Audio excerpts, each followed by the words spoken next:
right now we are still looking pretty good. You can see across the metro area a lot of green and no crashes to report this morning. And Brianna, it's dry right now, but we are looking at some widespread precipitation today. 80 high fire danger. We'll talk more about the snow set to impact the mountains and rain here across the plains still to come. All right, more from Katie and Brianna coming up here in just a few minutes. But first, though, we do want to get to this morning's top story. Travelers could start to see some relief in airport security lines. We say good morning here. I'm Drew Carney. And I'm Corey Rose. Thanks for starting your week with us here at 6. 9 News reporter Shalima Maharaj joins us live from DIA right now. What's the situation looking like this morning? Good morning, guys. We're here at the West Security Checkpoint area, and it's actually picked up quite a bit. A lot more people traveling through right about now. And so for the most part, DIA has managed to avoid, spiraling into the situation that we have seen at a number of other airports where we've had these incredibly long lineups. But again, you are able to go and check and get an update online to see exactly what the average wait time is. Some travelers were being advised at other airports to show up at least 4 hours in advance of their flights as a precaution, but it remains to be seen just whether this is really going to have much of an impact on wait times. And it really comes at a pivotal time for travelers who are going for spring break, and we have Easter approaching, of course. TSA workers have been working without pay since funding for the Department of Homeland Security lapsed on February 14th, and the president did have ICE agents deployed to several airports to help with security as well as delays. And Border Czar Tom Homan has said that close to 500 TSA agents have quit since the shutdown actually began. There have been a number of sick calls. Homan did tell CNN that ICE would remain at airports for as long as is needed. We have checked with DIA, and as far as we can tell and as far as we have been told, ICE is not present here at this airport. But we do know that travelers are being advised to continue to show up early. You can also go online to the website, to DIA's website, and check there, and you will be able to get a rundown of how long on average it's going to take to get you through pre-check and through the other check-in areas as well. So right now, again, travel is picking up a little bit. We have got a bit of a line going behind the glass, but not as busy as it was last week. But we'll continue to keep track, and we'll bring you the very latest. Reporting live from DIA, Shalima Maharaj, 9 News. Shalima, thank you. Of course, there's an announcement right when she's doing her live hit. All right, things are heating up again in Denver today. The Mile High and much of our state will see more of those warm, breezy conditions, but there could be a big shakeup coming. Katie LaSalle is here to talk to us about it now. A weather roller coaster this week. Oh, an absolute shakeup, you guys. So one more very warm day. Highs will be in the low 80s. It's mild if you're getting ready to step out. Dry conditions, partly cloudy skies, low 50s currently from our backyard to Centennial. Even the mountains are seeing unseasonably warm starts to the day. And for this afternoon, as the winds pick up all ahead of our next system, it will be fire danger for a big portion of Colorado with low relative humidity and very gusty winds from the west. Now our next storm rolls in. It'll pack a punch, bringing in widespread, much needed precipitation and even some snow accumulating in the mountains to wrap up the month of March. But for today, it will stay dry. Temperatures in the 40s, upper 40s, that is, from Elizabeth to Greeley, 50s for the majority of the eastern plains. And today in Denver, a high of 80 expected. The record is 82, and we typically see highs in the upper 50s, and that's what we're looking at for a lot of our high country towns near Frisco and Leadville, 70s and Steamboat. And then it's going to be hot and also windy over the southeastern plains, where a red flag warning will take effect at noon. Fire danger elevated for the western slope up into our northern and central mountains west of Denver into the foothills and north into Fort Collins and Greeley.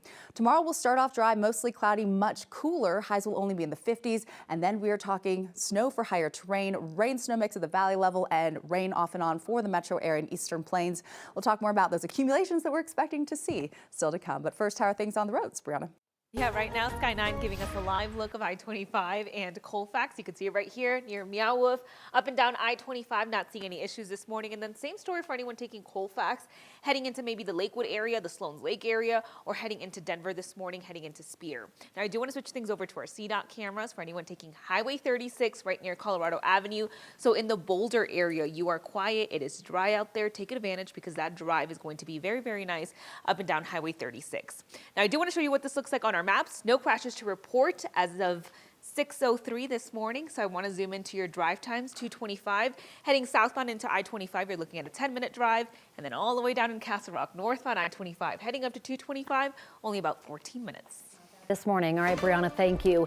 If you saw smoke in Aurora over the weekend, there was a wildfire on Buckley Space Force Base property. Aurora Fire says they and the police department were helping the base with the fire just before 10 a.m. A base spokesperson tells us the fire is contained. There is no threat to the base or the surrounding community. The cause is under investigation. One person was arrested in connection to a small grass fire yesterday. The fire was at an open space near West Mexico Avenue and South Marshall Court. Officials say the fire only burned a half an acre and crews were able to put it out quickly. Thornton police continue to look for the suspect involved in a deadly homicide last Wednesday. Investigators say 25-year-old Zamian Angelo Rivas injured a person at the RTD Park and Ride at East 88th and Grant Street. When officers got to the scene, they say they found a man who was bleeding heavily. He later died at the hospital. Anyone with information about the suspect or sees him should contact Metro Denver Crime Stoppers. Meanwhile, Denver police are investigating a deadly shooting from Saturday night. This happened in the area near the Paramount Theater on 17th Street and Glenarm Place.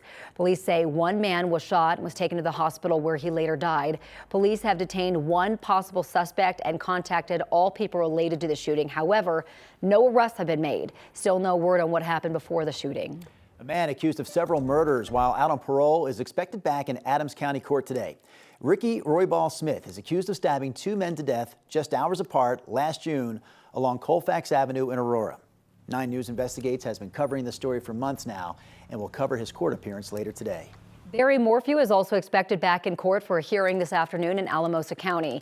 He is accused of killing his wife, Suzanne, on Mother's Day 6 years ago. Her remains were found in 2023. An autopsy ruled her death a homicide. Morphew's defense has been reviewing new data ahead of a motions deadline in April. Well, the clock is ticking at this point for Denver City Council to approve a contract for new license plate reading cameras. Just last week, council members delayed the vote for the contract with Axon to replace Flock. Last year, City Council rejected a contract with Flock because of concerns that immigration enforcement agencies could access the camera network. City Council's next meeting was moved to tomorrow, the same day that the city's agreement with Flock expires. A popular pedestrian plaza in the Rhino Art District could make a comeback. The block of Larimer Street between 29th and 30th closed to cars during the pandemic to create space for people to gather outdoors. It stayed that way for nearly 5 years. Last year, the street reopened to traffic, but this weekend, neighbors shut it down again for a community block party. Organizers say the goal is simple: show the city and business leaders that people still want the space designed for pedestrians, not cars. People remember that this was here, people miss it, people want it, they're hungry for it, and that the community is willing to do a lot of the work. Supporters say bringing the plaza back permanently will take cooperation between the city, local businesses, and the Rhino Business District.